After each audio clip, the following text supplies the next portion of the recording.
fists together. I am somebody. I may be poor, but I am somebody.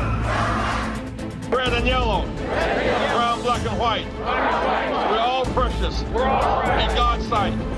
Everybody is somebody. Stop the violence. Save the children. Stop bullying. Save the children. Hold your head high. Stick your chest out. You can make it. Keep hope alive. Keep hope alive. Keep hope alive. Hi, I'm Dr. Sonia Whitaker, National Education Policy Director for Push for Excellence. And on behalf of the Rainbow Push Coalition, we'd like to thank you very much for giving of your gift of time and joining us here on our Saturday morning forum. We'd like to thank Word Network for bringing you to us and us to you. And yet we recognize there are many of you that are watching us right now on Facebook Live. If you're doing so, we'd like to ask that you like our page. And for the many of you that are watching us right now on YouTube Live, we'd like to ask that you subscribe to our page so that you may gain immediate access to all of the content that we have in store for you. And speaking of content, we can't do this without you. We need your financial support, and we've made it really easy for you to give. In fact, you can choose from one of 3 different ways. You can simply pick up that cell phone of yours right now and hold it to the QR code on your screen and give right on the spot. Or you can simply take that same cell phone and text the word PUSH to 41444. Text PUSH to 41444. You can even go to our website at rainbowpush.org and simply click on the donate button. Now, whatever you do, don't move an inch. Don't touch that dial. Stay right there. We'll be right back because the push is on.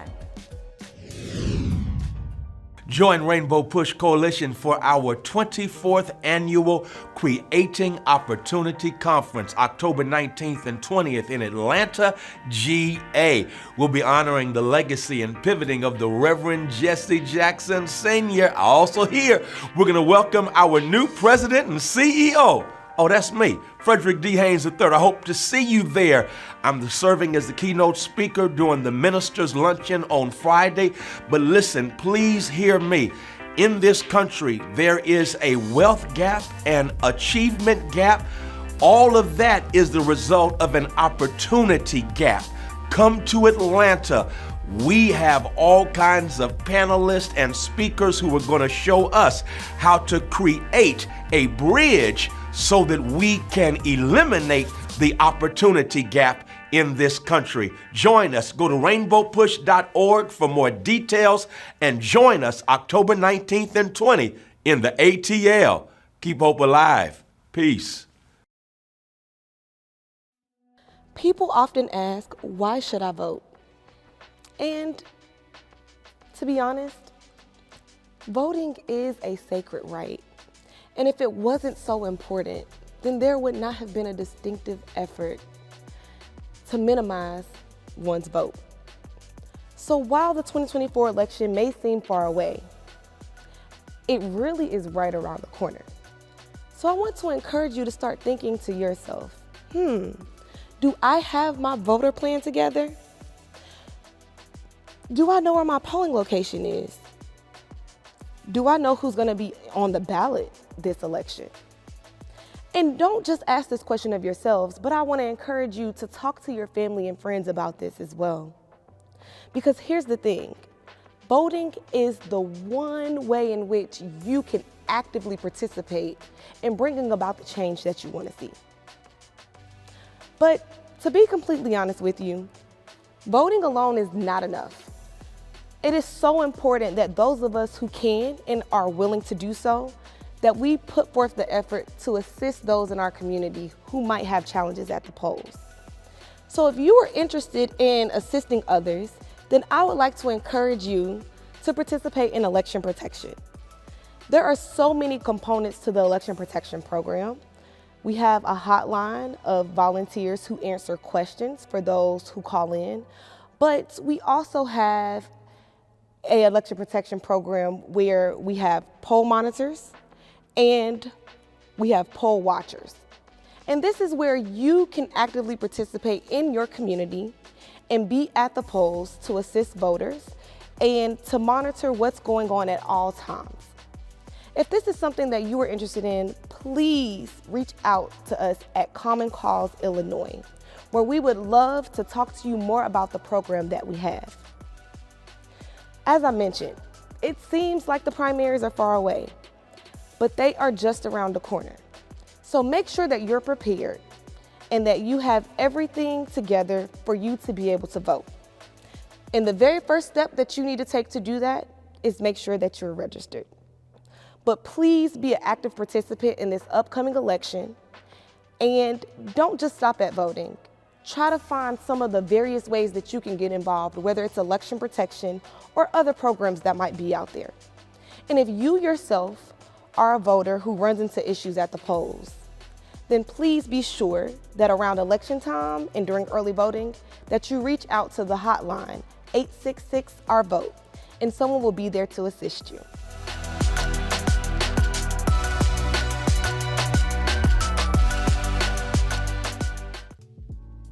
I am Deja Nickerson. I am a fourth-year agricultural business student from Chicago, Illinois at the Florida A&M University.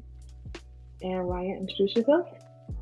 Good afternoon. My name is Ryan Taylor. I'm an MIS student at the University of Alabama. So today we're going to be talking about voter registration and how we can bring light to our campuses on getting more interactions and what Push Excel and the Rainbow Push Coalition can help us with. So one of the questions that I have for you, Ryan, is as a student, what do you feel like needs more engagement to get voters to register and get more student engagement on? Like, how can we contribute to getting that engagement? I feel like, me personally, using social media more would be a big driver. A lot of us are on our phones all the time, and making interactive, voters panels on TikTok, Instagram, that would really drive voters registration up in terms of people around my age. Mm-hmm. Have you seen any events on campus so far about voter registration? Not really, no. I see a ton of events for just clubs and things like that, but I haven't really seen any voter registration events. So what do you think Push Excel and the Rainbow Push Coalition can do to help bring those events? Like, collaborating with you, of course, what can we do to bring that to your campus? I think working again with the social media would be a really big help, as a lot of people have Crimson email, Instagram. So there's this group called The Source, and they post all the new things at UA, different events. So getting with them and then figuring out how to do a program to just help people get registered to vote. I think that would really have some good turnout. That's good input. I think I agree as well. For our campus, I've seen some things, but social media has a big influence on getting more people out there and just engaged. Because a lot of the times people don't know, especially underclassmen, because they're new to the campus and not necessarily knowing of every organization or every event that may happen on campus. So I totally can agree with that. What do you think for yourself is a great impact of why you yourself may vote? What made me vote? Yeah. I think the fact that a lot of my family members aren't on service, and I'm African American. My vote's more important than what I think it is. And if the community got together and we started voting more, I think we could see some great local changes. And that kind of inspired me to take part in my local elections. And I will be voting for the presidential election as well. That's really good. Likewise, do you encourage your friends to go out and vote? Like, have you guys had a conversation about voting or even politics in general of like how much your vote matters? Um, Not as much as I'd like. We discuss politics, but not necessarily voting. But I think if you're 18 plus, you should at least be registered to vote. Mhm. And a lot of people's local libraries have those local elections at them. And I think a real problem would also be in terms of transportation. Once you get into these big cities, a lot of people don't have cars. So figuring out some sort of shuttle system to get them to vote, especially people that look like us, I think that would really change the political scale, especially in the South. That's a really good input. I never thought about that. I think that'd be a really good thing, an initiative for us to bring back to Rainbow Push and Push Excel is to say like transportation has a big impact on how people get to, you know, register to vote, and even the effects of just getting back and forth and people being encouraged to what their vote goes towards. Because I think it's a really big misconception of what, you know, our vote goes towards, and a lot of people think it doesn't matter, but as you said before, it definitely does. Right. So I definitely agree with you. Is there anything else that you would like to say regarding voter registration or what, you know, Push Excel or Rainbow Push Coalition can do? Let's see. Well, we have the whole basic idea of using social media to encourage voters registration. But I think if we made a Google form to describe what you would need to register to vote and how to register to vote and push that out, I think that would be really beneficial, especially in Alabama, because not a lot of people, especially not a lot of kids my age, vote like that. It's usually up to the adults, and no disrespect, but I think it's Gen Z's time to really change the political climate for the better. And that starts with local elections. That was really powerful. I definitely agree. Here in Florida, we have a lot of things going on. So I know it's really important for people my age to kind of wake up and get out there, because we kind of can't make change if we're not the ones out there on the forefront. So great points. I thank you for your opinions and for your input, because it is really enlightening hearing from another college student about what we can do on our campuses, because this is a really big and really important issue. So thank you. Thank you for having me. When you shop, Amazon gives. Visit Amazon Smile and select Push for Excellence as your charitable organization by starting your shopping at smile.amazon.com. Push Excel's goal is to inspire students to strive for excellence in education in spite of personal, family, and community challenges that they might experience. How do we do this? By advocating for educational policies that guarantee equal funding for all students without regard to race or economic standing. By engaging parents, students, and teachers in pursuing high-quality education and striving for educational excellence at every level. And by forging partnerships with community-based and public sector stakeholders in education. Now, Push Excel is a national model program with the purpose of connecting principals, parents, popular personalities, and students in a bond, and to support students at every level on the educational ladder. Now, we want you to become a member of the Rainbow Push Coalition and Push Excel. Your annual membership can help us to change policies that impact students, colleges, and universities all around the country. So step up and sign up today. Membership is only $35, and if you're a student or a senior, $15. Just go to our website, rainbowpush.org, and push join to become a member, or push donate to support the Push Excel program. You can also text the word Push Excel, that's PUSHEXCEL, to 41444 on your cell phone, and you can give us any amount that you feel comfortable giving, or call us at 773-256-2775. Wherever you are, you can support us. as we keep pushing for you. And remember to keep hope alive.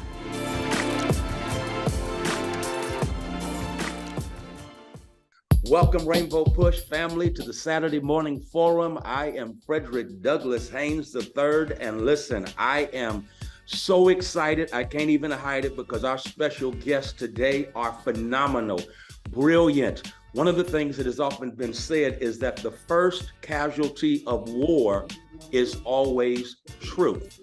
And of course, we know what is going on in the Middle East. War has been declared. And as an organization that fights for justice, we recognize there is no justice without truth. And so if we want to get to peace through justice, we must honestly wrestle with truth. And today I am so excited to have these amazing scholars, prophets, if you please, who are going to bless us with their insights, with their wisdom, so that we can speak to what is going on in the Middle East in a way that reflects intelligence and builds, hopefully, bridges as opposed to walls. Our first guest is Susanna Heschel, Professor Susanna Heschel. I hope I said that right. I was fanboying before we started recording because she is the daughter of that phenom, Rabbi Abraham Joshua Heschel, who warned this country that how this country responded to Martin Luther King Jr. would determine our future. She's out of that rich tradition. She is a professor. She has taught in Dallas, Texas. I have to give a shout out to Dallas at SMU, and I am so excited to welcome her. She is a professor of Jewish studies at Dartmouth College. She's an author and editor of numerous books and articles. She's a Guggenheim Fellow. Her scholarship focuses on Jewish and Christian interactions in Germany during the 19th and 20th centuries. Listen, this is a phenomenal woman right here. As awesome as her father was, listen, if her father was a gun, she's the daughter of a gun, you know, son of a gun. No, she's the daughter of a gun. And so I want to welcome you, Professor Heschel, to this conversation. We want to get to truth. I'm going to get to my beloved brother in just a moment, but I want to go ahead and start with you in the conversation. Talk to us. What should we be thinking as news reports come in from the Middle East, from Palestine, from Israel? What kinds of things should we be thinking, and help us to understand the history of this conflict? Why is this seemingly a conflict that is never ending? Well, thank you for your welcome. I wish we could be meeting in a happier time. Right. I think right now, everyone is very traumatized and shocked and horrified by the massacre that took place on Saturday. I too am in shock, in despair and rage, almost simultaneously. So we know that hundreds and hundreds of Israelis were slaughtered, civilians in their homes on Saturday in one day. The worst massacre of Jews since the Second World War. And this was undertaken by Hamas militias coming out of Gaza and entering with guns into Israel for that purpose. They came across a music festival with a lot of young people from many different countries, by the way, and killed, we have a count of 260 people, young people at this festival. They went into homes and killed people, mothers, fathers, children, and they also took hostages. The estimate is 150 hostages, ranging in age from babies to elderly people, men, women, children. So what do we do in such circumstances? One problem is, of course, not to get caught up in what Hamas wants us to be thinking and doing. That is, when somebody carries out this kind of atrocious act of slaughter, They know that they're provoking a response in us, an emotional response, and no doubt from the Israeli government, a military response. I wish that were not the case. I believe that revenge is not helpful in any way. I also know that this is what a state does. What the United States did after September 11th was to attack Iraq, which had nothing to do with this, with that horror, but nonetheless, and that was a terrible mistake. But we are in some sense victims of the people who commit such crimes. They slaughter and they know we're going to respond, and we get caught up in the cycle that they've created. So how can we keep ourselves in some way, somehow morally and legally also in a steady, sensible, reasonable, rational mindset? What can we do? I'm not entirely sure how we handle the trauma, the rage, but I hope that those who are in charge of governments around the world can act rationally and think about consequences in a long-term fashion. Right now, we know that Israel has threatened and has started already bombing Gaza. And we know that in Lebanon, South Lebanon, another militant group, Hezbollah, which is quite different from Hamas, but nonetheless has also started threatening and even beginning some actions in attacking the northern part of Israel. So there's a two-front war that's emerging.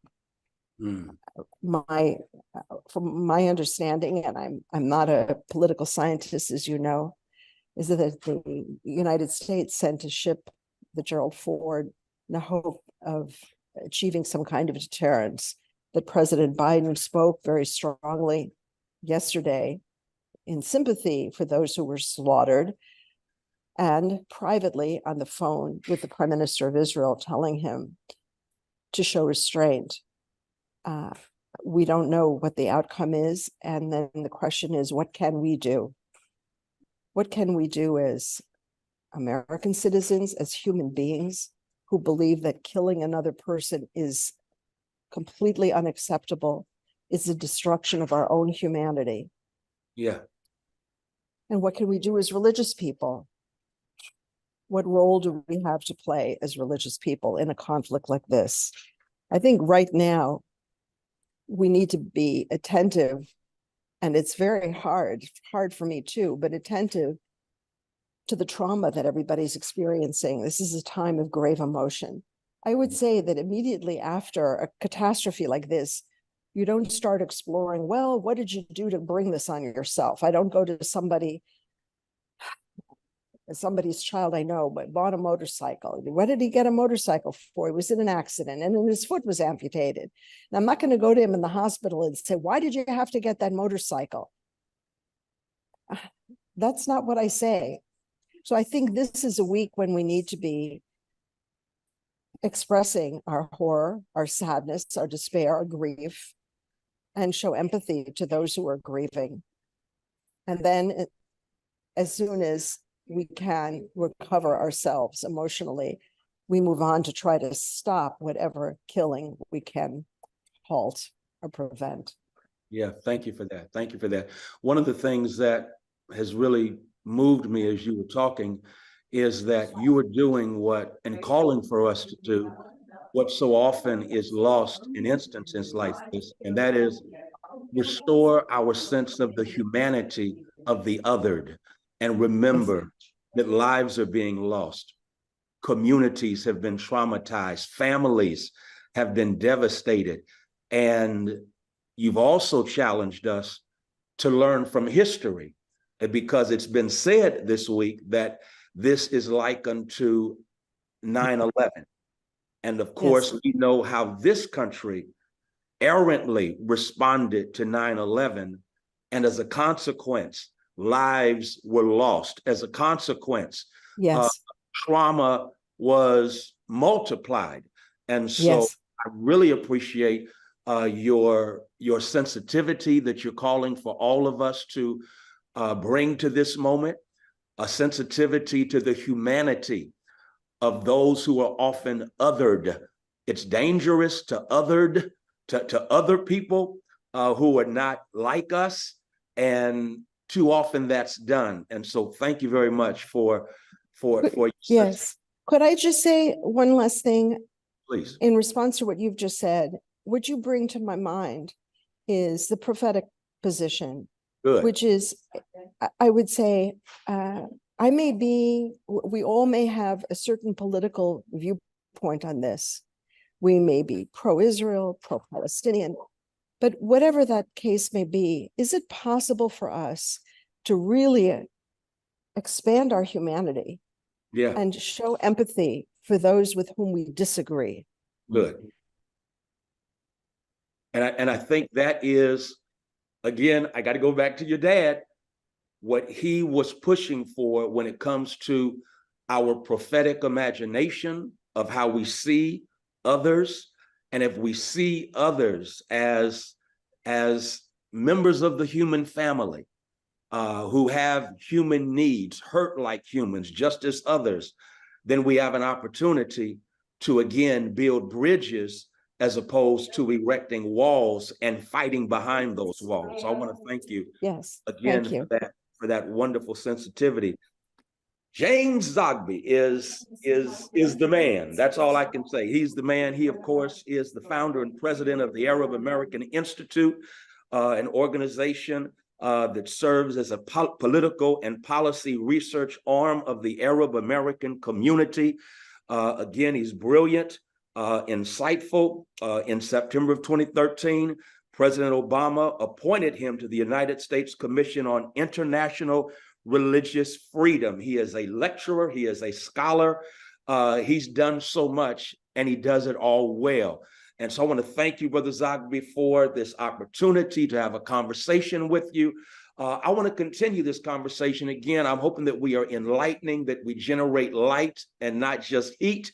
Talk to us about, if you please, who are the Hamas? Because, of course, they, in the news reports, are the ones who have, quote unquote, started this.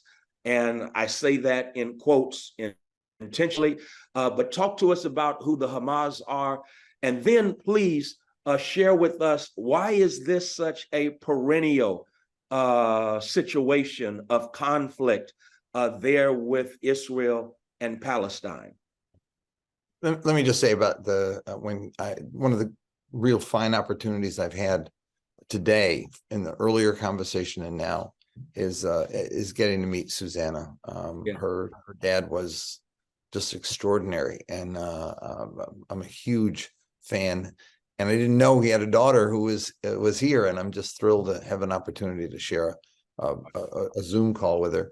But when you were talking about introducing Dad, I was thinking my father was an illegal immigrant who snuck into the U.S. in the 1920s because there was a limit on Syrian people from Syria. He was Lebanon, but there was one country. They said that we don't want any more Syrian trash in America, so they eliminated him. And he was in hiding for many years, got amnesty, and became a citizen. And one time I was introducing Reverend Jackson in '84, and I said, I'm the son of an illegal immigrant, going to nominate for president the great-grandson of a slave. Where else but America? That's my story. That's my story. And so let me talk a little about where we are, because I think that this conversation in the midst of the heat can still bring some light and help understand. Hamas is a group that I have long opposed. They deliberately sabotaged the peace process with suicide bombers. They took advantage of the despair and anger of youth. And they have an ideology that is, I find, unacceptable. But they find a following because for many years, the impoverishment and oppression suffered by Palestinians has created a field of people ripe for the plucking. And look at today, look at the last 20 years. Gaza is the most densely populated place on earth. The Gaza City situation is deplorable. No sewage. It's above ground sewage. Little electricity. They get power for 3-4 hours a day at best, and now no power. Israel's had before the siege. Yes, Israel's had a blockade for more than a decade, for 16 years, that has stopped literally everything from coming in. They had a point about 7 years where they implemented a program where they allowed the intake of food equal to the minimum caloric intake that a person would need to survive. That was it. And so you've had a situation where youth unemployment in Gaza is in the 70-something% range. You have young people who've known nothing but these wars every couple of years, 2006, 2008, 2010, 12, 14, 20. And Israel calls it mowing the lawn, periodically mowing the lawn to kind of keep people in place. They've experienced that on the one hand, and they've also experienced impoverishment and lack of opportunity.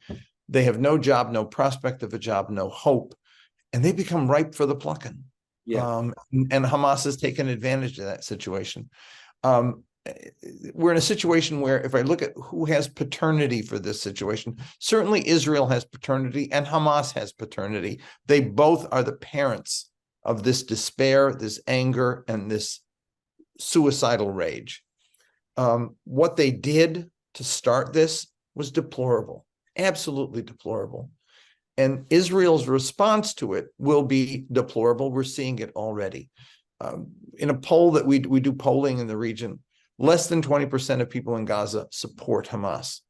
Israel has literally courted Hamas. They've actually done more for Hamas than they've done for the PA. They've discredited the Palestinian Authority in the West Bank, and they've rewarded Hamas repeatedly, almost in a sense to create a division and to elevate one over the other so they could say, we don't have a partner for peace.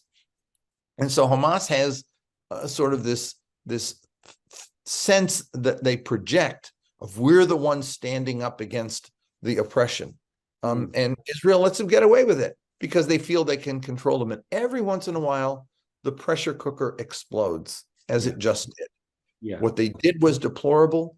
As Israel is doing is deplorable. And let me just make a point about what Rabbi Susanna Heschel said. To the extent to which what Hamas did feeds or fuels the Israeli self-identity with the Holocaust, what Israel has been doing and what Israel is doing now feeds and fuels the Palestinian self-identity and the narrative of the Nakba, the expulsion of Palestinians from Palestine in the first place, and their sense of being dismembered as a people, being dispossessed of their property, and being dispersed among the nations. And so both sides are fueling the victimhood of each other in a way that becomes a lethal brew. My problem is, I understand the fear, anger of both and the insecurity of both. When I listened to Joe Biden yesterday, I was horrified. Because instead of playing the adult in the room and saying, stop it now, there are limits to what you can do, and you've crossed the line, both of you have. Instead, he gave Israel the green light and go ahead. And that is not leadership in any way, shape, or form. And so when you ask me what we should do is we should say to our government, lead in a way that stops the violence, don't accelerate it and fuel it with being coat holder and cheerleader for one side. And yet that's what we repeatedly do. I remember in '88, Reverend Jackson advanced the simple, very simple slogan, Israeli security and Palestinian justice are two sides of the same coin. If you don't have one, you don't have the other. At the end of this, Israel will kill a whole lot of people. It'll be in the thousands. They'll demolish homes of people, making refugees again of people who are already refugees. Will they be more secure? The answer is no, because the pressure cooker is still boiling and it'll go off another time. Violence is not the way to end the occupation, but violence is not the way to end the resistance to the occupation. It's a simple lesson that America ought to be teaching. Instead, we're feeding one side and punishing the other. Makes no sense. And yet we keep doing it. Right. Thank you. There's so much in what you've shared, and I want to thank you for that. My question now is, because it's almost as if Joe Biden, unfortunately, resorted to doing what America has always done. And so we referred earlier to our response to 9/11, which almost cancels what moral authority we have, Right. and yet there are lessons that we should be learning. And so now my question is, Reverend Jackson has often talked about the fact that leadership does not have to come from the top down, but from the bottom up. Yeah. Those who are tuned in, wondering what can we do now to ensure that somehow, some way, this thing turns to the right. And by right, I mean in the right direction, not right politically speaking. I'm talking about turning morally right. What can we do? Look, the State Department, yes, State Department early on issued 2 statements calling for restraint and protect for civilians. They deleted both statements and replaced it with statements that said, we support Israel's right to do whatever it does to defend itself. What we should be doing is writing to our congressmen and women, Congress people. We should be writing to the White House to say, do not take a side. Both sides need to come to peace. We should be saying restraint, stop the killing, no more weapons, and let's play a leadership role to bring peace. There should be equal rights, equal justice for both. That's the simple message. Very simple. And we're not going to being cheerleader for one side is only going to, it's only sowing the seeds for the next round of violence. That's all. And so it becomes on our plate, because we're the ones who can rise above this and help tamp it down. Instead, we end up pouring gasoline on the fire and saying, go at it, guys. And oh, by the way, we're sending you an aircraft carrier loaded with weapons to resupply you to do more. We're making America complicit in this. We should have a different role, and we don't have it. Leadership instead of what we're doing right now. That's the simple message. Show leadership, make peace, stop the killing, and restrain Israel in its response. This is not a scorecard, who killed the most and who wounded the most. The scorecard ought to be who's moving best to bring people to peace. Who's providing justice? That's the scorecard. And right now, we're losing on that scale. We've got nothing to show for it. Body counts don't make peace. Body counts make the next war. Right. Well said. Thank you so much, Brother Jim. I'm so glad you brought up what Reverend Jackson said in 1988, and that is we should be calling for Israeli security, Palestinian justice. If security and justice exist, peace will be the result. And so thank you so much for reminding us of that. Thank you, Reverend Jackson, for being so prophetically on point, even today. I guess it's 35 years later. What he said back then is applicable right now. What happened back then? I was negotiating for him with the party plank, the platform plank, and I said we had a whole thing about 2 states and all that. And they wouldn't even think about it. So I said, all right, you have a line about supporting the Camp David Accords. I said, why don't you just put in supporting the Camp David Accords, including land for peace and the legitimate rights of the Palestinian people, which was in the Camp David Accords. The response I got was, if the P word even appears in the platform, all hell will break loose. That's where we were in 88. Now, at least we know intellectually that the P word, Palestinians, it's essential to talk about it. But now we have to say, okay, you talk about it, but what are you going to do about it? Biden said equal Palestinian and Israeli lives have equal worth, and both are deserving of peace and opportunity. Well, then do something about it. You now know that they're there, that it's real, but you have to do something. And we've done nothing in the last 3 years to bring justice, to bring peace, to bring opportunity to Palestinians. We've shown compassion to one side and ignored the other. And that does not help move the needle forward at all. We need to have religious leaders from America go to the Palestinians and offer their services in nonviolent resistance, offer their services to the Israeli peace movement of nonviolent resistance, and say, peace and nonviolent resistance is the way forward to challenge the powers who want to perpetuate violence, the Israeli government, Hamas, and the other gangs, and show them that peace is not just a state of existence, it's a way of doing politics that actually works. That's and right. I think it would be huge if we were to do that. We're trying to think of doing something like that next year, and bringing religious leaders to the region to do that. Because I think that, you know, what made the civil rights movement wasn't just Dr. King.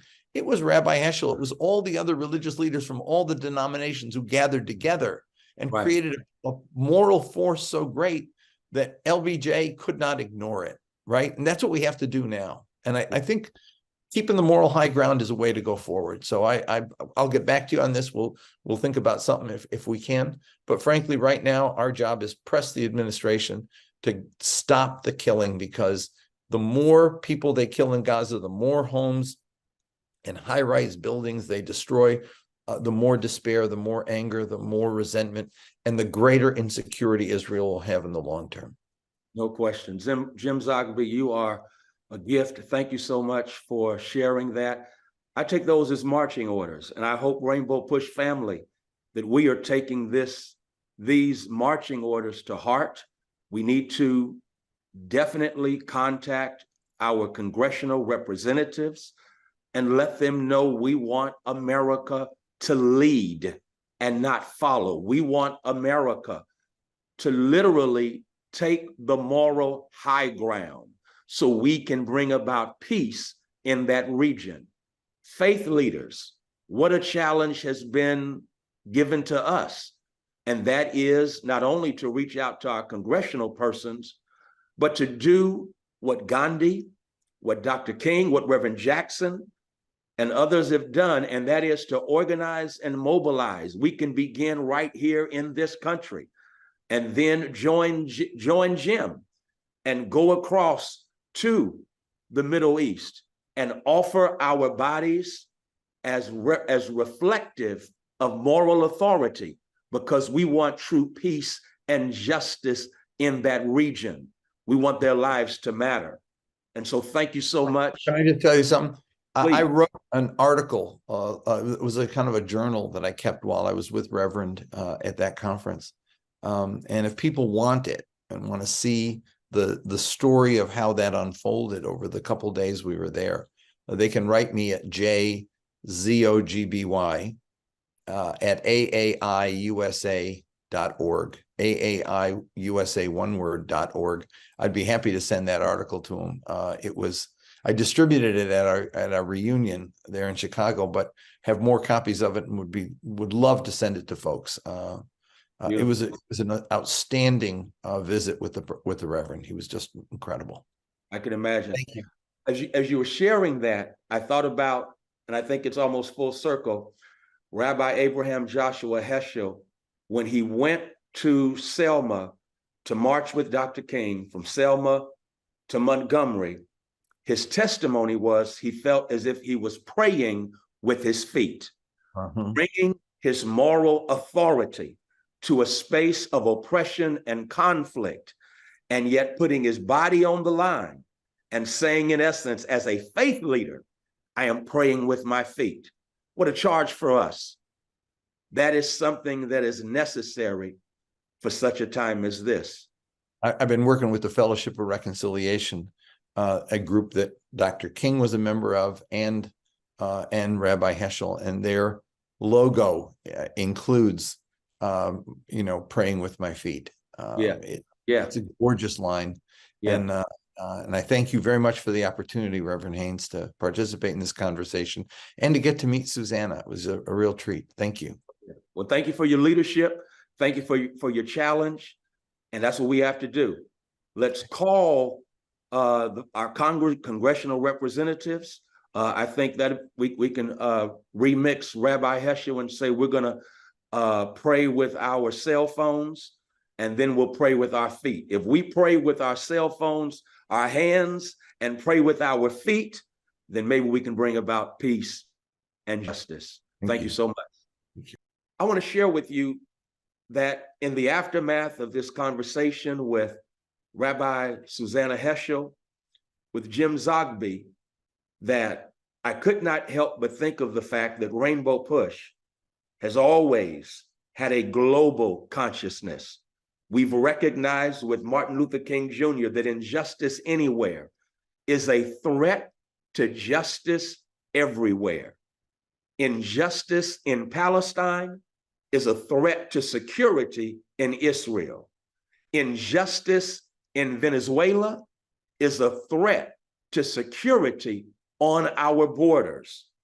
And so we at Rainbow Push have called for this country, instead of using our migrants as political pawns, let's come together as leaders and recognize what leadership does.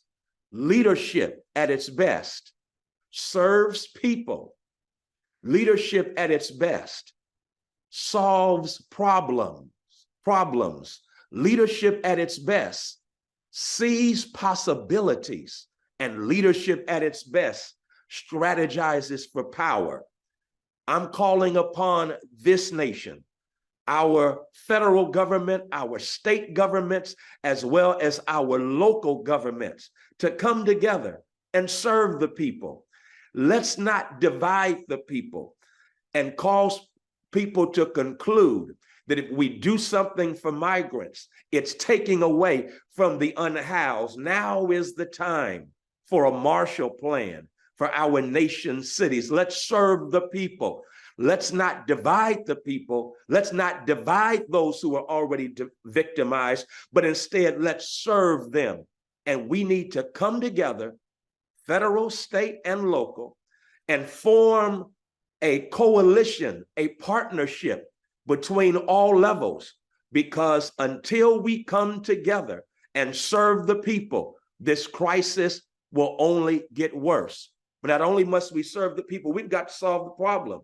And the problem, as Congressman Jonathan Jackson boldly shared with us last week, does not mean that we clean up the spider web. We got to deal with the spider.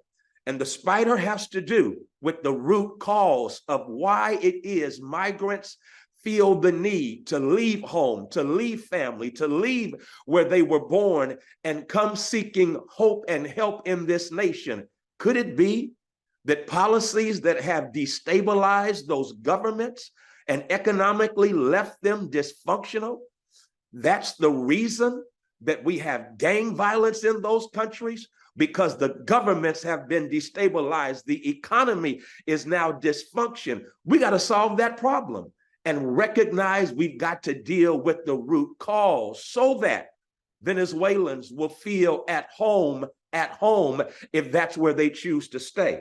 May they experience peace and justice and economic opportunity at home. But when you destabilize their government with your policies, then the sad reality is injustice anywhere is a threat to justice everywhere. So let's solve the problem. And after we solve the problem, let's see new possibilities of what international peace and justice looks like. From Israel and Palestine to Venezuela to the Congo to South Africa to Morocco to Asia to Russia to Ukraine. We must understand this planet is getting smaller.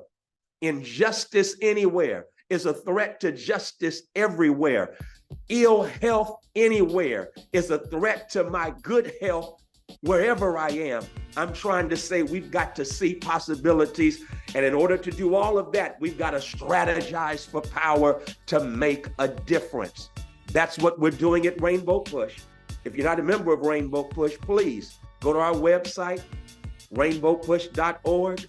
Membership is only $35, but look what you get. You get an organization that is serving people, that is solving problems, an organization that sees possibilities and is strategizing for power, especially on behalf of the powerless. Go to rainbowpush.org and let's make sure that we make this world a better place. God bless you. When you shop, Amazon gives. Visit Amazon Smile and select Push for Excellence as your charitable organization by starting your shopping at smile.amazon.com. Rainbow Push family, we're trying to keep hope alive. We still have a dream. And the beautiful thing is that Rainbow Push continues to push for hope. We push for justice. We push for peace. And I want to invite you to Atlanta this coming Thursday and Friday, October 18th and 19th. We'll be at the Hyatt Regency Hotel, as well as the historic Friendship Baptist Church. It's our Atlanta conference. Our Atlanta conference is basically entitled, it's a conference speaking about opportunity, creating opportunity. We all recognize we live in a nation, sadly, where unjust systems and structures have created a wealth gap, an achievement gap, an educational gap, what Eddie Glaude Jr. calls a value gap. None of it can be bridged, unless we bridge the opportunity gap. And so we're coming to Atlanta, Georgia, and we are going to bridge the opportunity gap by creating opportunities. You don't want to miss this conference. If you are about creating opportunity, if you're looking for opportunity, we're going to be covering it on so many fronts. We're going to be dealing with creating opportunity as it relates to voting rights, creating opportunity in business development, creating opportunity at our ministers' luncheon. We are coming to Atlanta, Georgia. You've got to go right now to rainbowpush.org.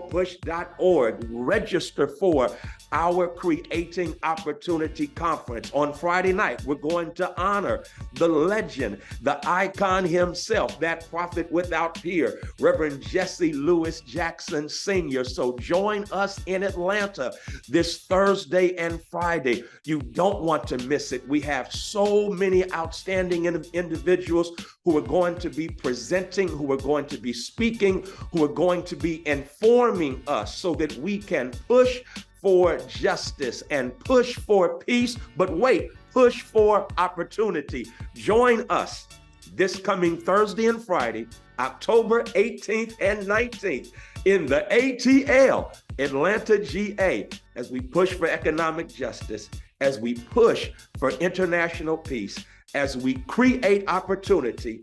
It's your time. The words of Reverend Jackson, our time has come.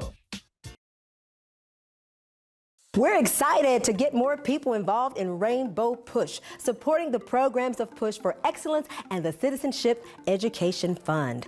If you're interested in impacting public policies, if you believe in the scholarships that we give to thousands of students each and every year, you can become a policymaker by becoming a member of Rainbow Push right now.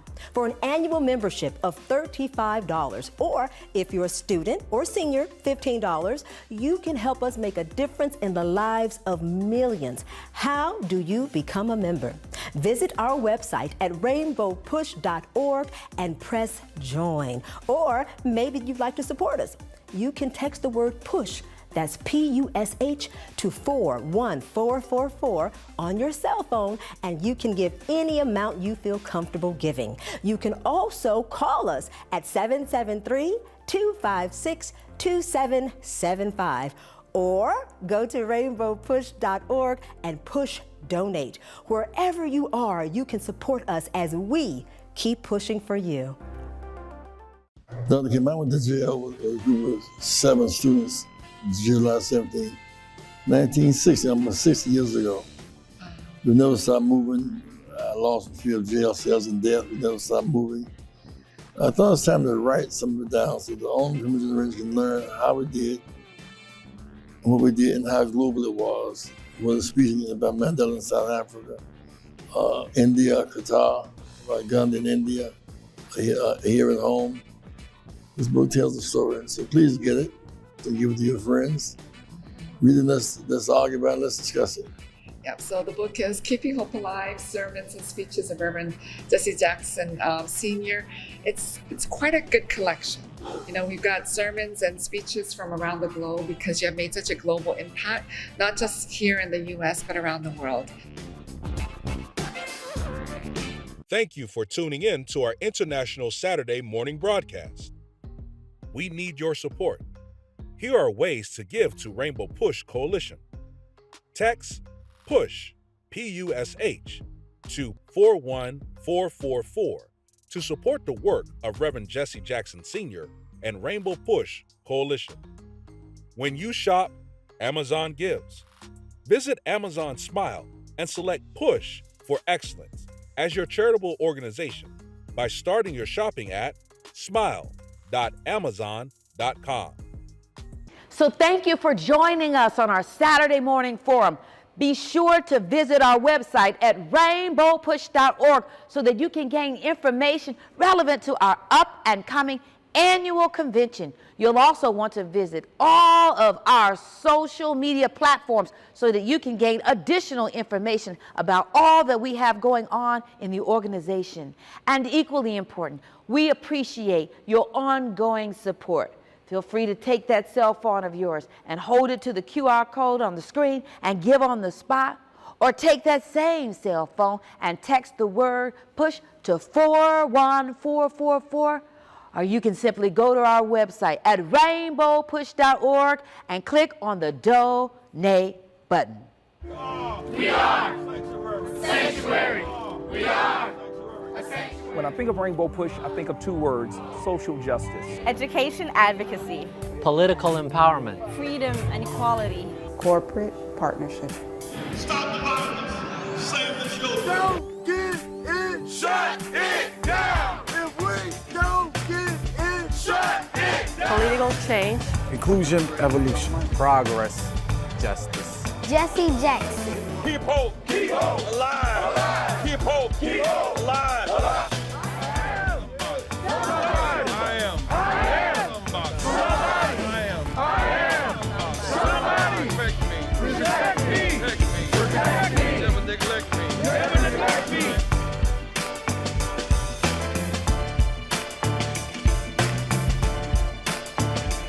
We want to be bridges to end these cultural gaps.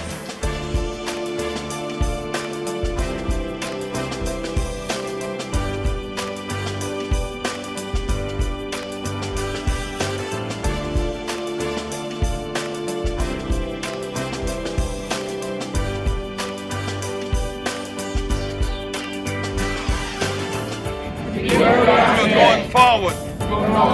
By hope. Not backwards. By fear.